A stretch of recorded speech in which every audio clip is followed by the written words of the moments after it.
Well, I wrote the Nepal Chronicles so that anyone could read it. A lot of hiking books that I've read in the past, what that tells you is the length of the trail and the conditions of the trail and how far you need to go and where to stop and where to go, and that is really boring to me. And I didn't want to write the book that I didn't like to read. So one of the things that I wanted to do was put together a book that actually, if you're planning on going to Nepal, if you're not planning on going to Nepal, if you've already been there, if you have no intention of going there, which, and most people probably won't, you still might want to read the book. And in order to do that, what I had to do is focus not just on the trail, not just on the miles, and not just on the conditions of the trail and the elevation, but I had to focus on the people. So I hope that if you're a hiker, you'll enjoy the book, because I do give the mileage and I do talk about the trails. But if you're a non-hiker, or if you're an armchair traveler, or if you love the Travel Channel, or you read Peter Mathiasson or Bill Bryson or those guys, you'll still get the same pleasure out of the book, because my intent was to simply put you in the place and give you some background of the Himalayas and of the culture and of the people who live there. I got interested in hiking in the first place in a kind of a strange way. I'm originally from Buffalo, and there's not a lot of mountains in western New York. So when I first came to New Hampshire, I was working for the Union Leader, and I was looking for stories. I was living in Londonderry at the time, and I knew no one, and I had no friends. And I heard about this guy who was climbing Mount McKinley up in Denali National Park. His name was Jim Gagney. And I knew nothing about Mount McKinley or climbing or any of that type of stuff. And so I called him up because I thought it was a good story. And we talked for a while. I did the story, and he went off to Alaska. And he said, you know, when I come back, you know, if you're looking for something to do, you know, I'll take you for a hike. We'll go up into the White Mountains and we'll do some hiking together. And I said yes, not because I knew anything about hiking, but because I didn't know anyone, and he was making an offer for something to do. It was something to do, and I'd never been to the White Mountains. I didn't even know what the White Mountains were. So he finally came back, and he said, hey, let's go for a hike. And I said, great. And he said, have you ever heard of the Old Man on the Mountain? And I said, who's that? Because I had no idea what the Old Man on the Mountain was. And he said, well, we're going to climb up it. So my very first hike, not just in the White Mountains, but ever, was going up the caretaker's route of the Old Man on the Mountain. This was before 2003, when the Old Man fell down. So the caretaker's route is a overhead climb up with cables and bars in the side of the rock. And halfway up, I puked, because it was such a huge effort for me, and I felt really sick, and I thought I was going to die. And but when we finally got to the top, I stepped out on what was the old man's forehead and looked down, right down the gully of Franconia Notch, and I knew that was going to be the rest of my life, because it was so amazing, and just the accomplishment of doing it. So that was the start of it for me, and it's been going ever since, for 15 years. I do have quite a bit of other hiking experience, some with my wife, some on my own. There are 48 mountains in New Hampshire that are over 4,000 feet tall, and the AMC has a club which is called the 4,000 Footers Club. If you hike all of the 4,000 footers, you get to join this club. And my wife and I both are members. I actually thru-hiked the Coast to Coast Trail. It's called the Wainwright Trail in England. It's 192 miles from one side to the other. And Mina and I spent a few days in the Grand Canyon, hiking in the bottom of the Grand Canyon.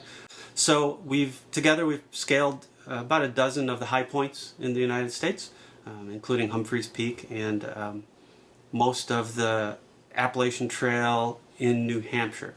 So when it came time for us to go to Nepal, we had already quite a bit of experience under our belts, which is one of the reasons why we decided to hike to Mount Everest Base Camp unguided and unportered. What that means is that we didn't hire a commercial trekking group to lead us to base camp, and we didn't hire a Sherpa or a porter to carry our gear. We carried our own gear, and we spent a lot of time researching the trek and the trail itself so that we could find our own way.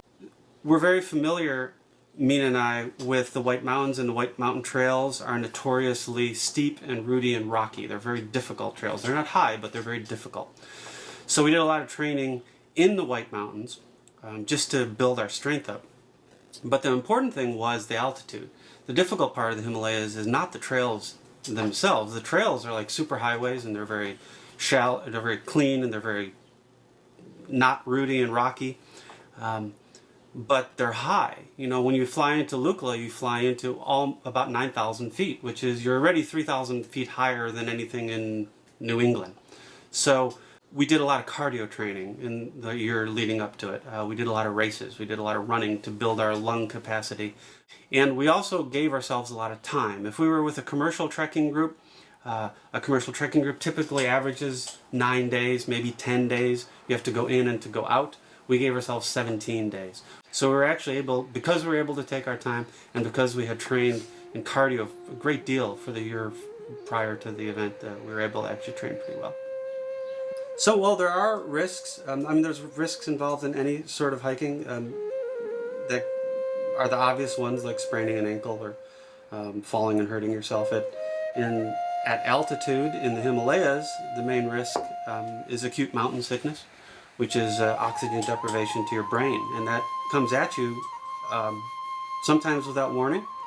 It often starts with this little pinprick in the back of your head, and usually a few deep breaths and slowing down would make that go away, and we would be fine. So that was always a danger.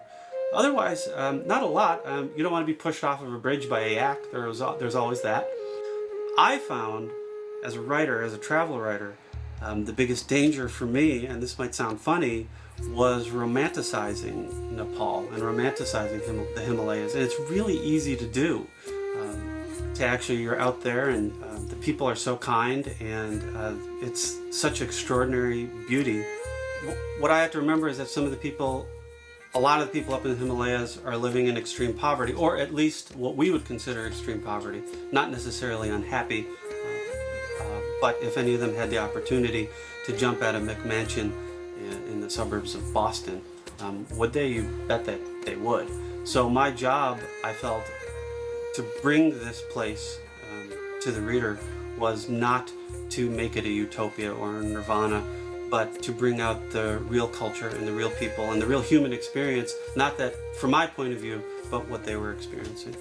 I did take notes while we were hiking. I had to bring my notebook with me, and a notebook and a pencil, always a pencil, by the way, because you never know if the ink is going to freeze.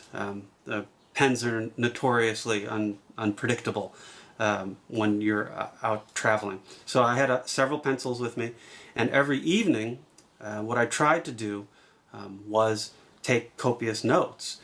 This is what I saw. This is something that stood out for me. This is something I want to research more of when I get back.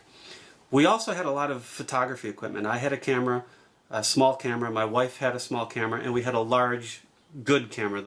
And if I came across something, a plaque, a sign, some writing, something that looked interesting, I would always take a picture of it, so that this way I could actually go back later when I was writing about that particular experience, and I'd have an actual picture record. And I also had Mina, she was my interpreter, which I had this huge advantage of being on the trail and being able to ask questions to the people at the tea houses, or to the yak herders, or to the porters, or to the Sherpa. So I was actually able to be a reporter in some cases on the trail because I had an interpreter with me. I think there's three things actually that makes a good traveler in order to get the type of experience out of travel that leads to not just visiting the Eiffel Tower, not that there's anything wrong with that, but to bringing something back with you. One is you need to have an insatiable curiosity. Two is you need to be fearless. And the most important one is that you need to leave all of your prejudices behind.